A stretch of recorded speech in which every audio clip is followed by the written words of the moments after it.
Ladies and gentlemen, welcome back to the channel. Tesla stock at the time of recording this video is down over 5%, and we have a lot of breaking news to get into. I don't want to waste your time. Let's get started. Some of it is good, some of it is bad. We're going to hear from Dan Ives. We're going to get insurance registration numbers, another great week in China, some bad numbers out of Europe. But Donald Trump, Elon Musk beef is back. You're going to hear from Jerome Powell as well in this video. And I might throw in a CNBC clip from Kathy Woods as well. We will see. Ladies and gentlemen, hit that like button and subscribe to the channel if you have not done so already. If you guys want to come trade with us live in real time, check out that link down below in the description of this video where we are finding your under the radar AI stocks that are going to be big winners. There is one in particular that I am so excited about. Like I almost just want to make a video on this channel about it because wow, like if you guys even heard what the CEO said in this new video that's only got 200 views on YouTube. Like, it's so under the radar, it's stupid. This CEO, wow. Yeah, you gotta check it out. Link down below in the description of this video. Let's get started. This cat too, by the way, if like the light just keeps turning off, this cat is crazy. I think he's got like 2 brain cells, but he's cool. His name's Jose. I want to get like a little tower or something. Maybe once he relaxes, that he could like chill in the videos. That'd be cool. But this cat is literally crazy. He runs and jumps on my leg, like climbs my leg with his claws when I make these videos. Yeah. Nonetheless, let's get started. So first and foremost, what happened last night that caused Tesla stock to fall about 3% in overnight trading was Elon Musk. He says if this insane spending bill passes, the American Party will be formed the next day. He says our country needs an alternative to the Democrat-Republican uniparty so that the people actually have a voice. Like, I think we all agree this is probably a good idea, okay? I would find myself in this camp. Like, for an example, with the big beautiful bill, the one thing that I'm not an expert on this bill, so I'm not going to say the one thing I don't like, but of the things I know about, one big thing that I hate here is the subsidies for oil, natural gas, bad energy, whereas they're getting rid of the renewable credits, which, it's like when I think about AI, okay? In the next 10, 15 years, we have to double the size of the grid.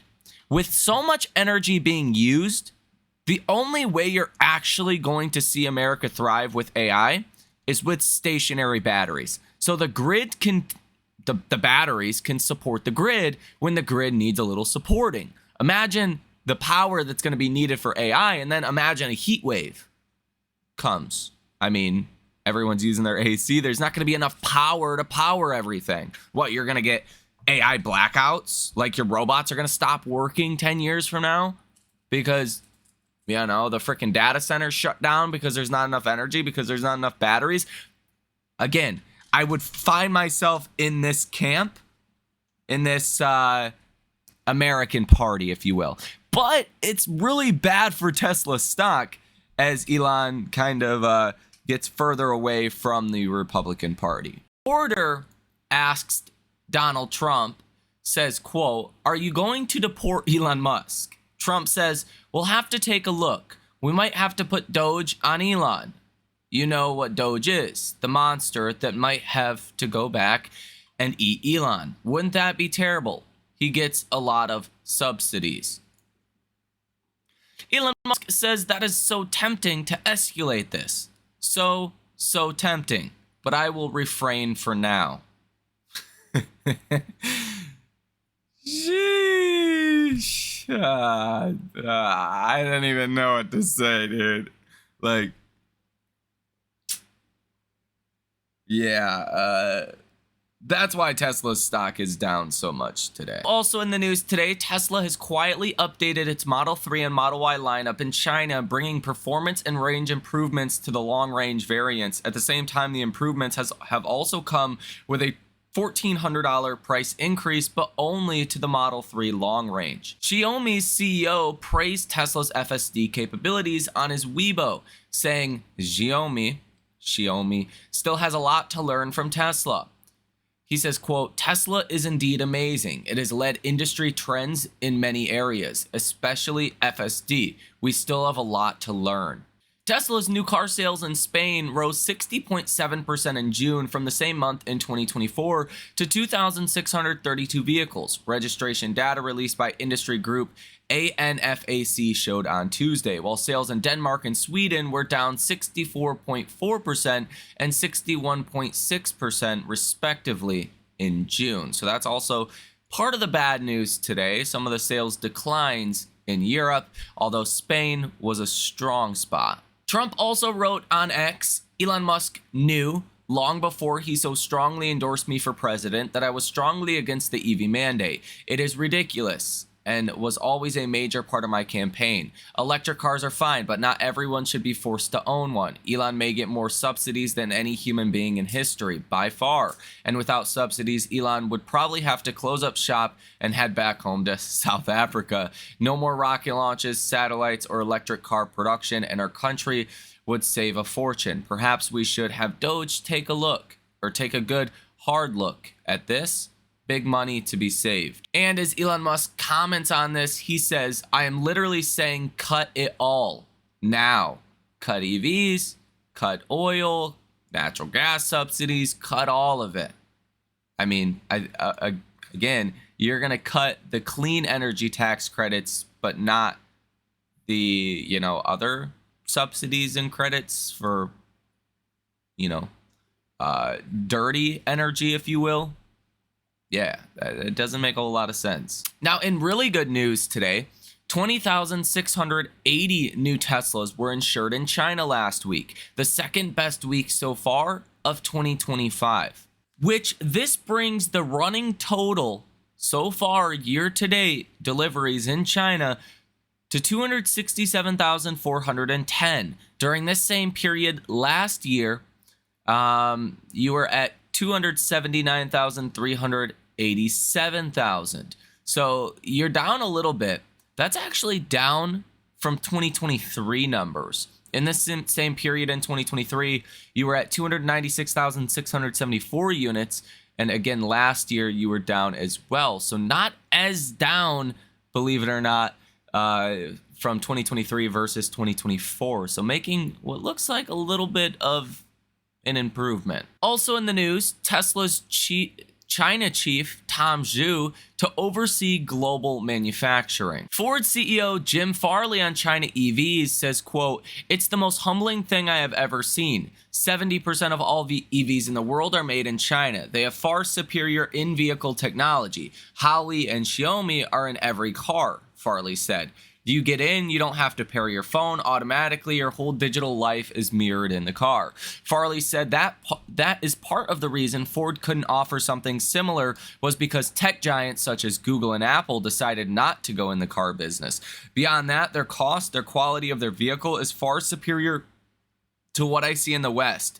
We are in a global competition with China, and it's not just EVs. And if we lose this, we do not have a future forward, Farley said.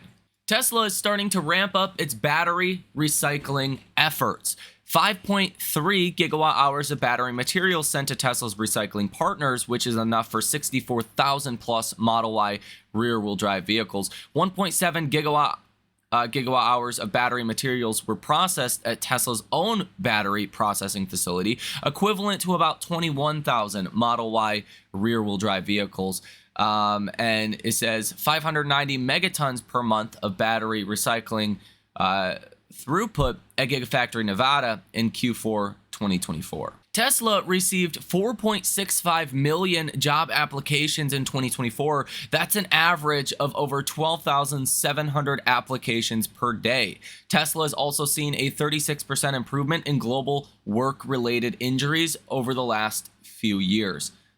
That's a crazy amount of applications. And Tesla has revealed that their vehicle fleet has just 6.5 fires per billion miles driven compared to 55 for the US average. So their latest data shows the vehicle fires are 8x less likely for Tesla vehicles than the US average. Ford CEO Jim Farley thinks that humans want to master driving and take pride in trying to master it. He says, quote, "It's a skill. I worry about how much autonomy is the right level of autonomy before we start losing the basic skills of awareness in a car. Autonomy can't substitute good driving." No, it could substitute all driving. Bloomberg News is reporting that Musk will oversee Tesla Europe and US sales after Afshar exit. Dan Ives wrote on X and says, "Tesla to be weak this morning as the street will show concern that the Trump and Musk once BFF relationship now backfires and turns into a junior high school friendship gone bad into an enemy. At the end of the day, Musk needs Trump and Trump needs Musk, and this will settle down." Dan Ives also says after navigating tariff and geopolitical storms, now tech stocks are poised to see another 10% plus move higher in the second half of 2025, led by AI tech winners in this golden age for the tech world. Nvidia, Meta, Microsoft, Palantir, and Tesla. Strong second half for tech ahead. Now, short sellers today in Tesla stock are actually covering on short positions. They're covering on about 545,000 shares in Tesla stock today, which is actually a great sign because tomorrow you have delivery numbers coming out. And well, yeah, after the last 2 days, you've really lowered expectations since the stock went from the 330s into the 300s. And unfortunately, I don't know what's going on with Ortex today, but it won't let me get the options data. Okay, here we are. You have 162 different trades today from hedge funds and institutions, totaling $84.34 million with a positive order value of 51%. So it's pretty neutral across the board as far as hedge fund and institutional option activity. Volume today, 49.71% calls and 50.29% puts. So again, pretty even there as well when you look at all of the option volume today. Now, let's get into your broader market news today. Stocks are trading lower, especially the NASDAQ. Nasty NASDAQ today, down about 1%. S&P, at the time of recording this video, down about 1/3%. Billionaire John Calamos says he's bullish on stocks and the economy. Jerome Powell says the U.S. economy is in a pretty good position. Jerome Powell says, quote, "If we ignore tariffs, inflation is behaving as expected and as hoped." But he reiterates that the Fed expects higher readings of inflation over this summer. Powell says we're taking time. For as long as the U.S. economy is solid, it is prudent to wait things out. Jerome Powell says we went on hold when we saw the size of the tariffs. And he says we think the prudent thing to do is wait and learn more. U.S. S&P manufacturing PMI final numbers today came in at 52.9. The forecast was 52. So manufacturing actually beat to the upside today. Fed Powell says a solid majority of FOMC participants deem appropriate to cut rates again later this year. Senator Ron Johnson says he'll support the tax bill. This was a really good headline today, okay, from Powell. Powell says, quote, "Can't say whether July is too soon to consider a cut." So he's leaving the door open to a potential rate cut in July. Now, let's take a look at the Fed Rate Monitor tool. And currently, there's a 20.3% probability of a rate cut July 30th. There's almost an 80% chance of a continued pause. So the numbers really did not move around all too much today.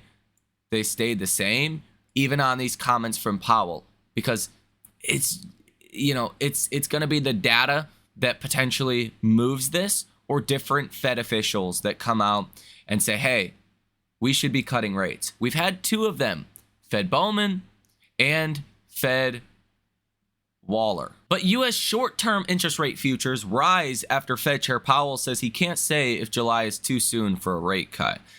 This would be like the, 3-month bond, 6-month bond, short duration. Powell says we see gradual cooling in the labor market. And Jerome Powell says we're modestly restrictive at this level. He says that growth has been solid and the labor market is solid. He says we will discuss communication and scenarios in the fall. U.S. JOLTS job openings came in at 7.769 million. The forecast was 7.3 million, and the last month was 7.391 million. So you just had a rise of job openings of about 400,000.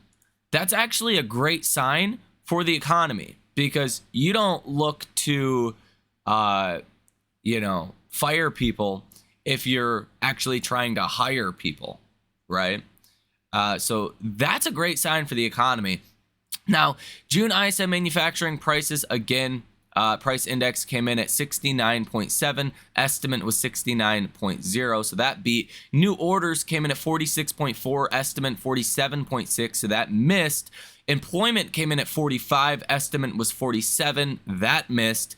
And the prices component came in at 49 versus an estimated 48.8. So that beat. Construction spending came in at negative 0.3%. The forecast was negative 0.2%, and the previous month was negative 0.4%. So, that missed. It says here the EU toughens stance on Donald Trump's tariffs as the deadline looms. Jerome Powell commented on Trump's attack a little bit. He says, I'm very focused on doing my job. And Senator Hoeven says the Senate is near a final vote on the Trump tax bill. Powell says 2025 is clearly an important year. There's a lot going on. And Senate Republican leader Thune says, I believe the GOP has a deal to pass the Trump tax bill. Powell says the debt path is not sustainable and will have to be addressed sooner or later. And Jerome Powell offers no comment on whether he will stay on as governor after May 2026. Trump says that Doge will look at Musk. And Trump says he is not concerned by Musk's criticisms on the tax bill. Germany's chancellor says, I am optimistic on a US-EU trade deal, but I'm not sure it'll happen. The CNN Fear and Greed Index today is coming in at 66, which is, again, kind of in the midpoint of greed.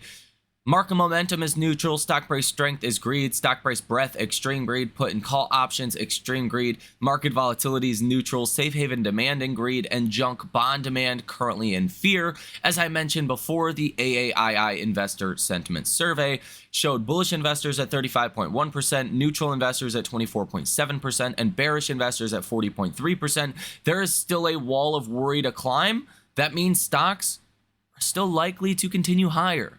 And, we just hit new all-time highs 4 days ago. That's usually not when you want to fade a broader rally. I think the chances are really good that we continue to move higher. I actually think the S&P could hit 700 this year on the SPY 700, 7,000 on the SPX, the actual S&P 500.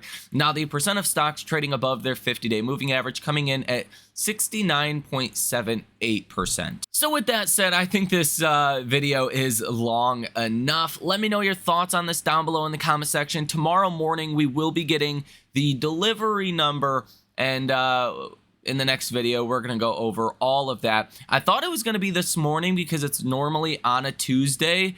But then again, it's normally 2 days after the end of a quarter. Seems like, I guess, a lot of quarters must end on Friday because normally we get those numbers on Tuesday, but this time it's going to be tomorrow morning. So comprehensive video coming out on that later tonight at 8 p.m. Trust me, you do not want to miss it. I'll just leave it there. Hit that like button and subscribe to the channel if you have not done so already. And if you made it to the end of this video, check out the link down below in the description of this video for the trading community. Trust me, if you're looking for some outsized returns, if you don't potentially have the time yourself to go out, research all of these, hidden gems in the small cap world, and you want exposure to that, that is the service for you. Link down below in the description of this video. Have a great rest of your day, and I will see you in the next one.